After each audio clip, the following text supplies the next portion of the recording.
Hello दोस्तों, आज हम पोस्ट कॉलोनियल थ्योरी को पढ़ने जा रहे हैं।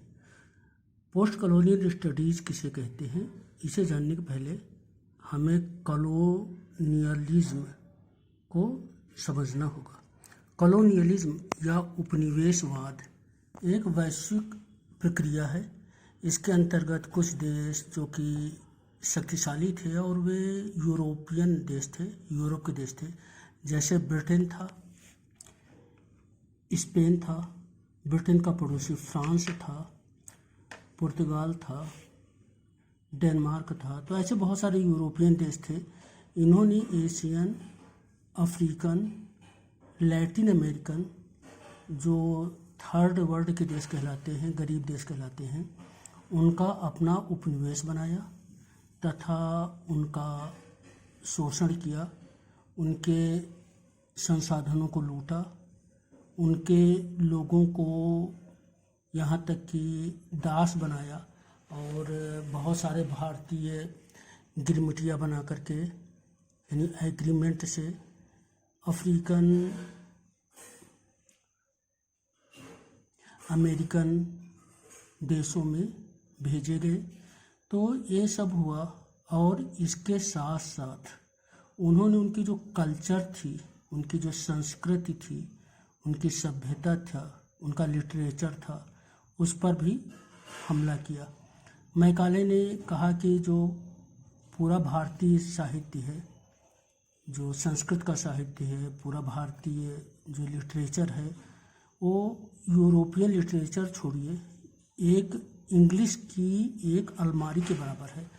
तो यानी पूरा इतना विशद संस्कृत साहित्य वो अंग्रेजी साहित्य की एक अलमारी के बराबर है। तो जो पोस्ट कॉलोनियल प्रभाव हैं, इनके बहुत सारे बुरे प्रभाव हैं, कुछ अच्छे भी हैं, लेकिन अधिकतर जो है, वो अच्छे बाई चांस हो जाते हैं, लेकिन अधिकतर जो है प्रभाव बुरे प्रभाव हैं। तो इन प्रभावों का अध्ययन पोस्ट कॉलोनियल थियरी में किया जाता है। यानी पोस्ट कॉलोनियल थियरी में कॉलोनियलिज्म के जो पार्श्व प्रभाव हैं, कॉलोनियलिज्म के कारण साहित्य पर, सभ्यता पर या कल्चर पर, संस्कृति पर जो प्रभाव पड़ता है, उसका अध्ययन किया जाता है।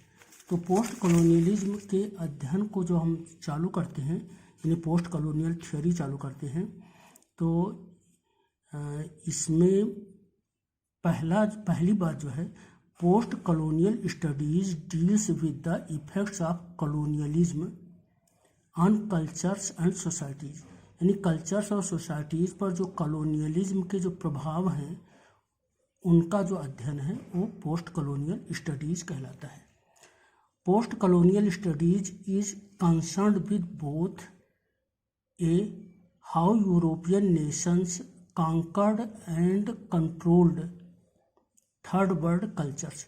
यानी कि यूरोपियन राष्ट्रों ने जो तीसरे देश के लोग थे, जो गरीब लोग थे, इनको कैसे कांकर यानी जीता और कैसे उनको नियंत्रित किया। B, how the third world cultures responded to and resisted the encroachments. यानी जो यूरोपियन लोगों का जो इंक्रोचमेंट था, उसका कैसे प्रतिरोध किया इन थर्ड वर्ल्ड के देशों ने, इन थर्ड वर्ल्ड कल्चर्स ने, और क्या प्रतिक्रिया दी। यूरोपियंस देशों में यूके आता है और उसने भारतीय उपमहाद्वीप, यानी भारत है, श्रीलंका है, बर्मा है, इन सबको अपना उपनिवेश बनाया हुआ था। फ्रांस आता है, अल्जीरिया है, भारत का पांडिचेरी वाला हिस्सा है। स्पेन आता है, उसने तो अमेरिका के बहुत सारे देशों को, बहुत सारे भूभाग पर जो है उपनिवेशीकरण किया था। स्पेन आता है और भी यूरोपियन कंट्री आते हैं जो पोस्ट कॉलोनियलिज्म में काफ़ी आगे बढ़े हुए थे। थर्ड वर्ल्ड कंट्रीज़ में जो गरीब देश आते हैं, अब एशिया के, अफ्रीका के, कैरिबियन आइलैंड्स हैं, वेस्ट इंडीज़ के, साउथ अमेरिका के, तो ये गरीब देश हैं जो कि उपनिवेश बने थे और इनकी गरीबी का कारण एक उपनिवेश होना भी है। ये जो कॉलोनियलिज्म है ये इकोनॉमिक इम्पीरियलिज्म था, यानी जो यूएसए था, और आजकल ये बोला जा रहा है कि चलिए ज्योग्राफिकल इम्पीरियलिज्म तो ख़त्म हो गया है, लेकिन जो अमेरिका है वो आर्थिक जो है साम्राज्यवाद की ओर बढ़ रहा है, इकोनॉमिक इम्पीरियलिज्म की ओर बढ़ रहा है। तो उसको भी जो है कॉलोनियलिज्म या पोस्ट कॉलोनियलिज्म लिटरेचर में जो है अब सम्मिलित कर रहे हैं, लेकिन जो मुख्यतः इकोनॉमिक इम्पीरियलिज्म को हम अभी सम्मिलित नहीं करते हैं। कल्चरल इम्पीरियलिज्म, यूरोसेंट्रिक डिस्कोर्स, तो जो पोस्ट कॉलोनियलिज्म है इसमें वो बताया जाता है कि आर्थिक शोषण तो करते ही थे। उन्होंने जो है कल्चरल इम्पीरियलिज्म, यानी जो एक सांस्कृतिक साम्राज्यवाद है उसको भी बढ़ाया हुआ था। यानी वो मानते थे कि जो शासित लोग हैं उनकी जो संस्कृति है, उनकी सभ्यता है, वो शासकों से घटिया है, शासकों से कमतर है या शासकों से इन्फीरियर है। यूरोसेंट्रिक डिस्कोर्स, उनका जो डिस्कोर्स था, उनका जो चिंतन था, उनका जो लेखन था वो यूरोसेंट्रिक था। यूरोसेंट्रिक यानी यूरोप में जो कुछ है वो अच्छा है, अफ्रीका, एशिया, इनकी जो परंपराएं हैं वो अच्छी नहीं हैं, तो यूरोपियन परंपरा को अच्छा मानना ये यूरोसेंट्रिक कहलाता है। और इससे संबंधित जो थ्योरीज होती हैं वो यूरोसेंट्रिक डिस्कोर्स में आती हैं।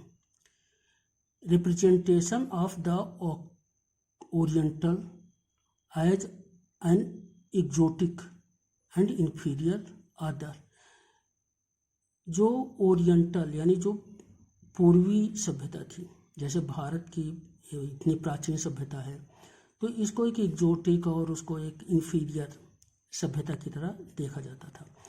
आप याद करें रडयार्ड किपलिंग को, तो रडयार्ड किपलिंग ने जो भारत के बारे में लिखा है तो वही सपेरों, वही जंगल, और यानी भारत के बारे में जो उन्होंने छवि बनाई वो बड़ी अविकसित और प्राचीन वाली छवि है। और वैसे भी रडयार्ड किपलिंग साहब वे तो बहुत ही बड़े इम्पीरियलिस्टिक सोच के थे। तो जो ओरिएंटल का रिप्रेजेंटेशन हुआ वो एक इन्फीरियर ढंग से हुआ, उसे सुपीरियर नहीं माना गया। अदर का मतलब होता है कि जैसे वह उनकी ढंग का न हो, उनके जो समुच्चय है, उनका जो सेट है, उनका ग्रुप है, उससे बाहर का हो, वो एक परिधि पर हो, एक हाशिए से बाहर हो, वो अदर कहलाता है। और अदर एक टर्म भी है। Pre existence of everything occidental, pre eminence of everything occidental, occidental यानी ईस्टर्न यानी वेस्टर्न, ऑक्सीडेंटल यानी western. Pre eminence of everything occidental यानी जो चीज़ ऑक्सीडेंटल है, जो वेस्टर्न है, जो पश्चिमी है, जो यूरोपीय है, वो महत्वपूर्ण है। जो ओरिएंटल है, तो ओरिएंटल का जो एंटोनिम होगा वो ऑक्सीडेंटल होगा। तो जो ऑक्सीडेंटल है वो अच्छा है और जो ओरिएंटल है वो अच्छा नहीं है।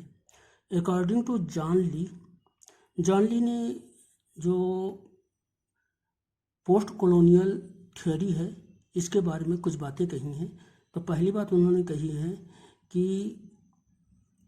जो कॉलोनाइजिंग कल्चर्स थे उन्होंने इतिहास को तोड़ा मरोड़ा, और जो कॉलोनाइज्ड लोग थे यानी जो शासित लोग थे उनको इन्फीरियर, उनके अंदर एक इन्फीरियरिटी कॉम्प्लेक्स पैदा कर दी।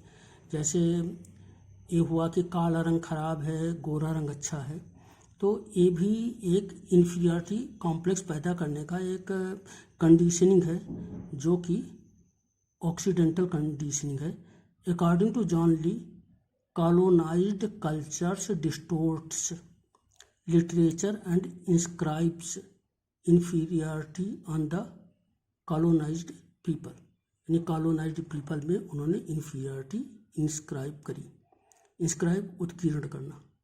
सेकंड पॉइंट जॉन ली का कहना है, colonized people attempt to articulate their identity and reclaim their past in face of that past's inevitable otherness। यानी जो कॉलोनाइज्ड लोग थे उन्होंने प्रयास किया और अपने पास्ट की आइडेंटिटी को रिक्लेम किया।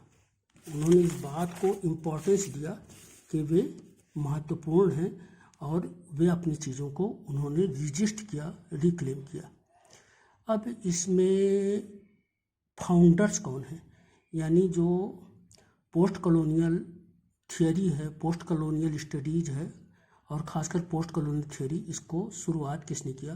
तो एक पैलेस्टाइनियन अमेरिकन विद्वान थे, स्कॉलर थे, एडवर्ड सईद, पैलेस्टीनियन अमेरिकन। उन्होंने एक बहुत ही अच्छी किताब, या बोलोगे इपोक मेकिंग किताब, ओरिएंटलिज्म 1978 में लिखी। तो ये फाउंडेशनल बुक कहलाती है, यानी पोस्ट कॉलोनियल थियोरी पूरी ओरिएंटलिज्म पर आधारित है। और ओरिएंटलिज्म में उन्होंने जो प्रतिपादन किया है वे खुद माइकल फूको से बहुत प्रभावित थे। तो काफ़ी कुछ उन्होंने माइकल फूको की थ्योरी का भी उपयोग किया है। तो एडवर्ड सईद की ओरिएंटलिज्म 1978।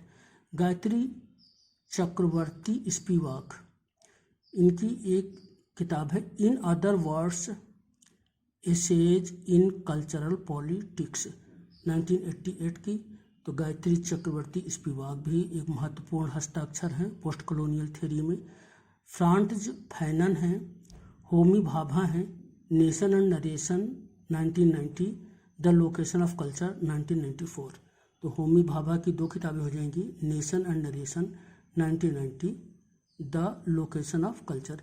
इसके अलावा बोल सोइंका, चिनुआ चेबे, सलमान रश्दी, इन लोगों को भी इसमें शामिल किया जाता है। इसका टर्म्स कौन कौन से हैं? तो पहले बहुत इंपॉर्टेंट टर्म अल्टरिटी। अल्टरिटी का मतलब होता है कि यदि कोई किसी को हाशिए पे डाला जाए, वो दूसरों से डिफरेंट है, तो उसको इम्पोर्टेंस न दी जाए। तो जैसे यूरोपियन लोग थे वो आपस में तो ब्रदरहुड मानते थे, लेकिन जो कॉलोनाइज्ड थे उनको अदर मानते थे और उनको इम्पोर्टेंस नहीं देते थे। इसे अल्टरिटी कहा जाता है। The state of being other or different. Alterity marks the threshold of otherness, यानी जो अदरनेस है, जो डिफरेंट होना है, उसकी जो एक लिमिट थी वो अल्टरिटी मार्क करता है।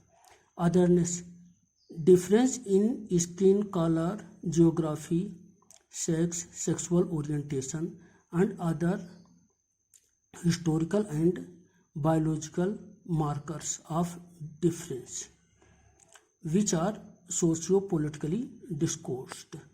तो जो अदरनेस है, अदरनेस का मतलब होता है कि जो डिफरेंस है, जैसे स्किन कलर है, कोई ब्लैक कोई वाइट, और ब्लैक वाइट का कितना ज़्यादा एक पूरा ब्रिटिश लोगों के अंदर एक फ्रस्ट्रेशन था, गांधी जी के साथ कैसा बिहेव किया गया, तो ब्लैक लोगों के साथ साउथ अफ्रीका में नेल्सन मंडेला के साथ कैसे किया गया। तो ये सब अदरनेस में आता है। Otherness, difference in skin colour. इसी तरह आजकल ये होता है, जोग्राफी का है कि जो यूरोपियन होते हैं वो इंटेलिजेंट होते हैं। सेक्सुअल ओरिएंटेशन, यानी जो गे लोग होते हैं या जो तो उनको उनके साथ भेदभाव किया जाता है और उनके सेक्सुअल ओरिएंटेशन के कारण उनको उनकी हंसी उड़ाई जाती है। तो ये भी अदरनेस में आता है।